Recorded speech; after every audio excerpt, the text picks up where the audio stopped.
women's side also start? Of course, you talk about having Erica at the start, but were the women very, very much also involved, or did they also have? That is a process. It has got its history. Because volleyball was very popular, social game at university, a number of girls wanted to associate with what? With the game. That's why I particularly put a court at Mary Stewart. All right. So we got a group of about 6 girls who offered to come and what? And be trained in the game. But when I left, there was no impetus within the area. So within KAVC, first we had Erica Selzam. She was a tennis player, basically, very good tennis player. But since she was with us, she came in that one. That was one. The two, another foreigner. Were in 1973, a gentleman called Dr. Dusan Magic, who had been a player on the national team of Czechoslovakia. He and his wife and son came as a lecturer. The man came as a lecturer in the Department of Veterinary Medicine. And he got interested in KAVC, mainly because she was actually persuaded to come and see what we were doing by one of our prominent players at that time, who everybody knows as Dr. Aporo, George Aporo.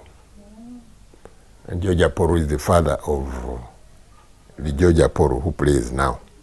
So he was doing veterinary medicine and persuaded his lecturer because he had told him he's also a volleyballer. Now his wife was also a volleyball player. So the wife joined KAVC as the second woman on the other team. That's how the situation was until 1979. In 1979, I had given up, I had stopped coaching Makerere. But one of my young players from school, I had recruited him as a 14-year-old boy.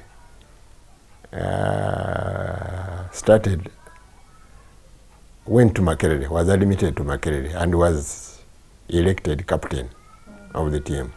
He was called Sam Nakavali. He came and invited me to go and what? And resume training Makerere University. And he persuaded the then sports tutor, Chris McConnell. Any of you know Chris McConnell? Chris McConnell was a sports tutor at Makerere for a very long time before. Do you know Era Mugisha? No Era Mugisha? Those are the you know Penna Kavenge. Maybe by that time she was not born. Yes. Chris McConnell.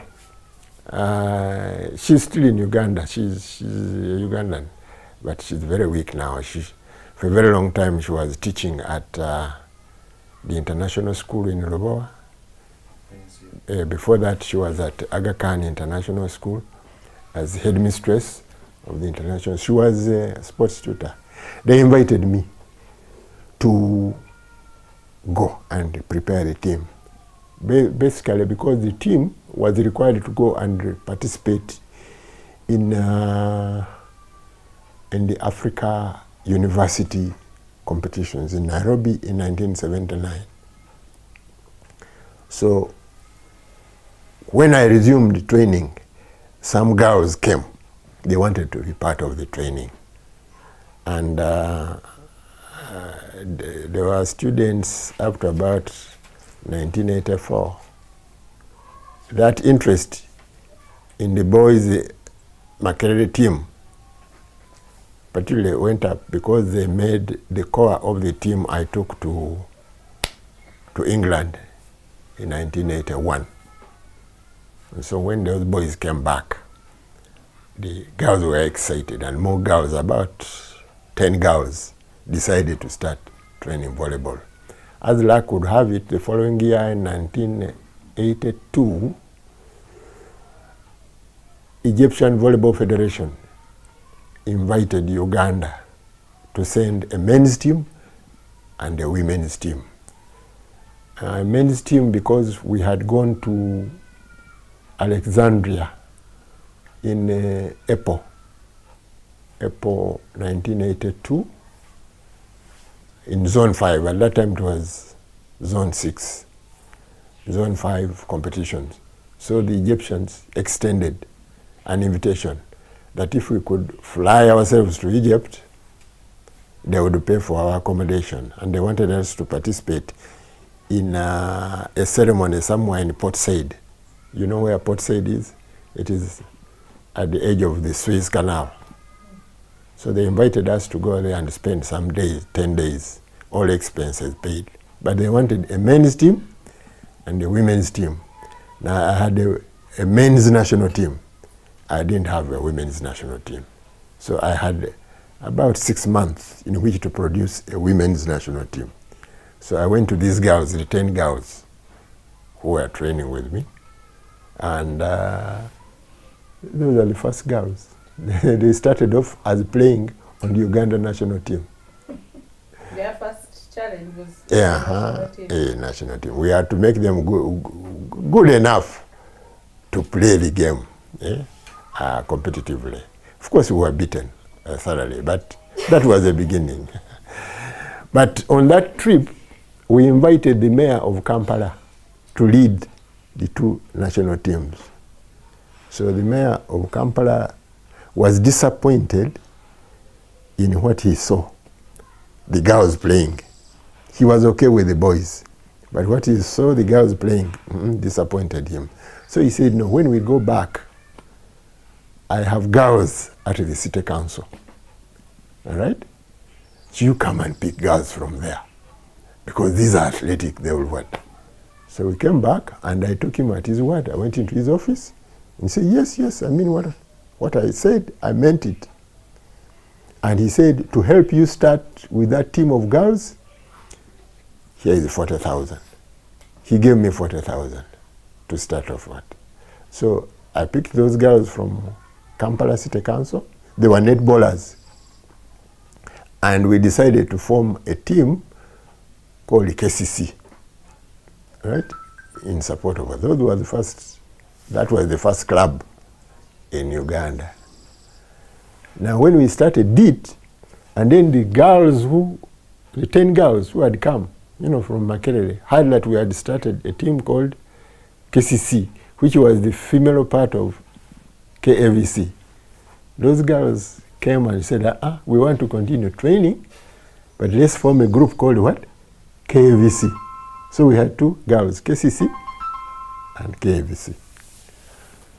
That was the beginning of... Do you mind? They were beaten to it by the KCC girls. They should have come a little bit earlier, but before they came, the KCC girls had started, training. So now we had a single club formed of men, KAVC, women, KCC, and KAVC as one unit, but they were being run separately. We shared facilities, we shared coaches, we shared training, we shared aspirations, but they were run that way. Then, from that time, other people also started. When direct operation came up, they also had men and women. When UCB came up, they had men and women. And a few other clubs that I don't remember now. At the time, when those other clubs sprang up, did the competition was competition better amongst the teams, or? Competitions evolve. You start something, you build on it, it goes wider. And I could quote a number of competitions that we have started that way, in a small way, and they go up. See, like at about that same time, we were starting off something in a Teso area, because my colleague was medical superintendent in Soroti. We started in Soroti. Just like you take KAVC men, accompanied by KAVC women and KCC, and you go there and you don't find any girls playing what? Volleyball. So you play the girls. You know, the boys, you find teams to play. But the girls, no teams to play. It's a demonstration game. Or alternatively, you get a combined girls team and it plays a select what? Men's team, maybe a school's team somewhere. But that competition grew every year. So when my colleague moved to Kumi, Ongino Hospital, that activity we transferred to what? To Kumi. And then This was Dr. Ojika. Dr. Ojika Nodeke, yes. And even when we were going there, we found Dr. Paul Okol. He was district veterinary officer there. And we said, why don't we get this thing going? But she had a struggle also getting women in Kumi interested in what? In the game. So we would go and the men play volleyball and women play netball. And my KCC people were champion netball players. So they were sort of showcasing the game there. But we started moving on stage by, until we persuaded more Kampala teams to go to Kumi. And that's where our colleague died, Dr. Aporo. Then we decided to call that establishment Aporo Call. But it has been moving. Now, you can expect as many men's team as women's team when you go to this competition. And all the competitions that we've started in the past have started in a small way. I could take you as far as Kigali genocide. We started that genocide in Kigali. And we are saying KAVC goes men and women, and we find some players over there. And we are doing that every year. Then others took interest. More Rwandese teams, more Ugandan teams. Now it is almost a must. When was this? The year after the genocide.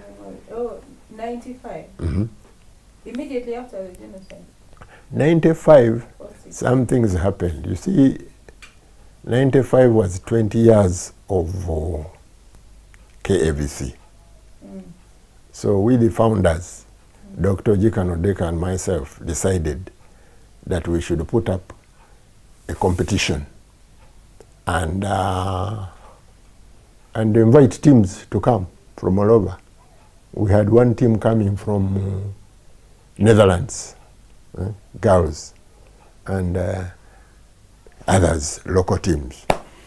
And that competition was attended by some of my players who are now part of the Rwanda administration. They had been playing here, but they had gone with their colleagues to Rwanda. And when we invited them, they said they can collect some few Rwandese players, because most of Rwandese players had been killed, to come and play. So because Rwanda was sending some people to come and play, we also invited the ambassador of Rwanda to come. And then very many high-ranking officers from the Rwandese army came to watch. And we had things like their national anthem being played all over, and they were impressed.